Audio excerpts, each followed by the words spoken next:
புனித லூக்காஸ் எழுதிய நற்செய்தி அதிகாரம் 1 இறைவசனங்கள் 67 முதல் 79 முடிய உள்ள இறை வார்த்தைகள். இறை இயேசுவில் பிரியமான சகோதர சகோதரிகளே, உங்களை இறை வார்த்தையின் வழியாக சந்திப்பதில் மிக்க மகிழ்ச்சி அடைகிறேன். இன்றைய நற்செய்தி சக்கரையாவின் புகழ்ச்சி பாடலை பற்றி தெளிவாக நமக்கு எடுத்துக் கூறுகிறது. மரியாவின் புகழ்ச்சி பாடலுக்கு முந்தியது சக்கரையாவின் பாடல். இறைவனின் ஆற்றலால் நிரம்ப பெற்று சக்கரையா இறைவாக்கு அருளுகின்றார். இளமையில் வளமையற்றிருந்த தனக்கும் தன் மனைவிக்கும் முதிர்ந்த வயதில் குழந்தை பாக்கியத்தை கடவுள் கொடுத்திருக்கின்றார்.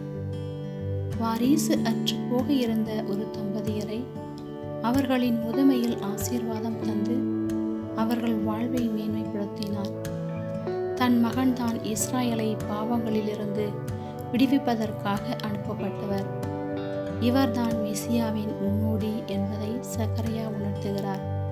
திருப்பாடல் 81:1 ஆண்டவரின் பேரன்பை பற்றி நான் என்றென்றும் பாடுவேன்.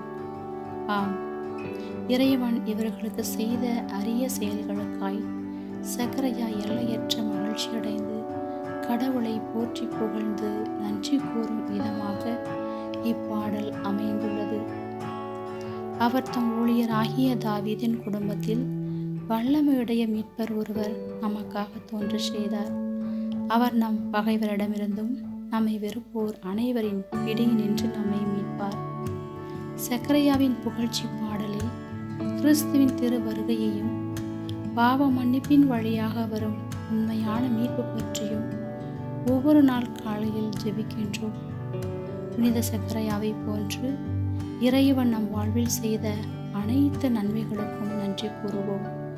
பாவ அடிமைத்தனத்தினின்று நம்மை விடுவித்து புனிதமான வாழ்வு வாழ நம் இதயத்தை நல்ல குணங்களால் நிரப்புவோம்.